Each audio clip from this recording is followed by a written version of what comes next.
जय गुरु जी, जय भोलेनाथ की। आज हम बात करेंगे जिन व्यक्तियों ने पूर्व में अनजाने में या जानबूझकर कुछ पाप कर्म किए हों, व्यभिचार में लगे हों, जब वे भी प्रभु की शरण में जाते हैं और उन्हें अपने किए गए कर्मों पर पश्चाताप होता है, तो जब वे साफ मन से, आत्म भाव से, क्षमा भाव से प्रभु की पूजा अर्चना करते हैं, तो उनके दीपक में फूल बनाकर प्रभु क्या संकेत देते हैं। जानकारी पसंद आए तो वीडियो को लाइक कीजिएगा, चैनल को सब्सक्राइब कीजिएगा और बेल आइकन को प्रेस कर लीजिएगा ताकि आपको नई नई जानकारी मिलती रहे।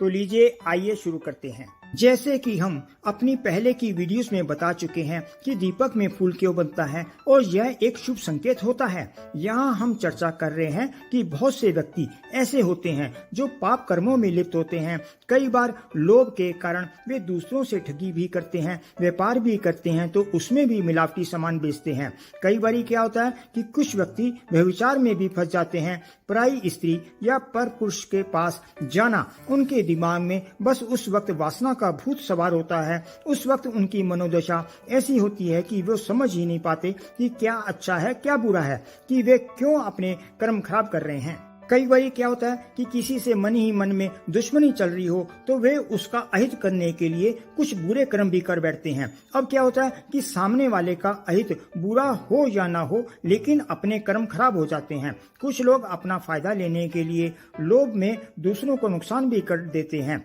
कुछ व्यक्ति दूसरे का मन दुखाकर रिश्वत आदि भी लेते हैं। कुछ व्यक्ति ऐसे होते हैं जो कि अपने जीवन के बहुमूल्य समय को शराब, जुए आदि में व्यतीत कर देते हैं। कुछ दूसरों की घर गृहस्थी में आग लगा देते हैं। अब यहाँ हम पाप कर्मों की ज्यादा विस्तार से चर्चा भी नहीं करते, क्योंकि पाप कर्मों की कोई गिनती नहीं है। अब क्या होता है कि जब व्यक्ति को अपने पाप कर्मों का बोध होता है, उसके मन में अपने किए गए पाप कर्मों पर पश्चाताप होता है और वो सब पाप कर्मों को त्याग कर प्रभु की सेवा, पूजा अर्चना में लग जाता है। नित्य पूजा करना शुरू करता है। पूजा करते वक्त उसके मन में हमेशा पश्चाताप रहता है। प्रभु से प्रार्थना करता है, हे प्रभु, मुझसे बड़ी भूलें हुई हैं, मैं पाप कर्मों में लिप्त रहा हूँ। मुझसे जो भी पाप हुए हैं, अज्ञानतावश हुए हैं, लोभ लालच में हुए हैं, द्वेष की भावना से हुए हैं, जबकि हर आत्मा आप ही का अंश है, हर प्राणी में आप ही हो। अब ये ना हो कि आप इधर तो क्षमा याचना कर रहे हैं, दूसरी तरफ फिर उन पाप कर्मों को दोहरा रहे हैं,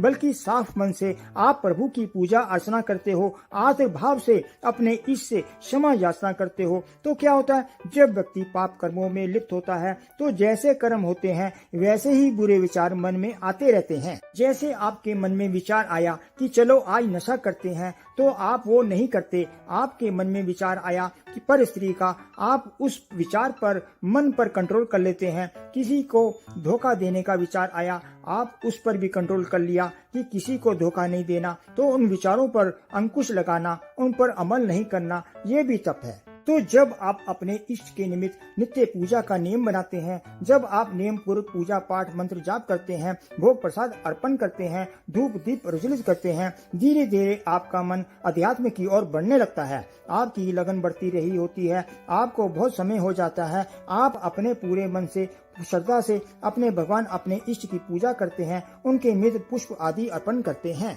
तो भगवान भी आपको संकेत देते हैं, आपके दीपक में फूल बनना शुरू हो जाता है। दीपक में जो फूल बनता है उसके माध्यम से प्रभु संकेत देते हैं कि तुम सही दिशा में जा रहे हो। प्रभु आपकी पूजा स्वीकार कर रहे हैं, आपकी पूजा से प्रसन्न है। आपकी पूजा पाठ देखकर, आपकी भक्ति, आपके मन के आर्त भाव को देख करके कि आपको अपने किए पर पछतावा है, आपको दीपक में फूल के माध्यम से शुभ संकेत देते हैं।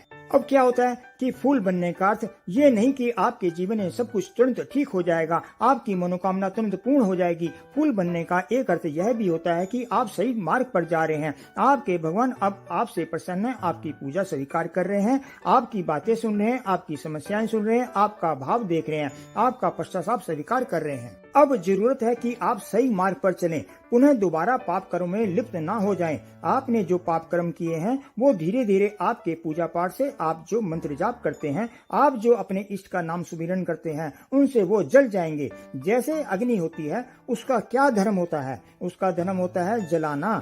जो भी अग्नि के संपर्क में आता है उसको वो जला देती है। ऐसे ही प्रभु के नाम का धर्म होता है। जो भी नाम जपता है, मंत्र जाप करता है, वो उसके पाप कर्मों को जला देता है। तो आपके दीपक में भी अगर फूल बनता है तो आप ये समझिए कि आप सही मार्ग पर हैं और प्रभु संकेत दे रहे हैं कि मैं तुम्हारी पूजा स्वीकार कर रहा हूँ। अब आप दोबारा गलती ना करना। अगर दीपक में फूल एक बार बन गया, दूसरे दिन नहीं बना, तो आप ये मत सोचना कि आज दीपक में फूल नहीं बना तो क्या भगवान पूजा नहीं स्वीकार कर रहे।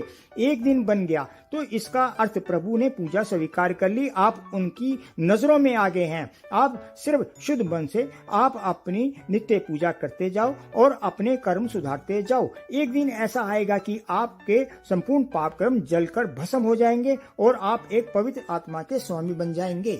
आपको ये जानकारी पसंद आई हो तो कमेंट बॉक्स में जय भोलेनाथ का जयकारा लगाइए। आज बस इतना ही, फिर मिलेंगे नई वीडियो में नई जानकारी के साथ।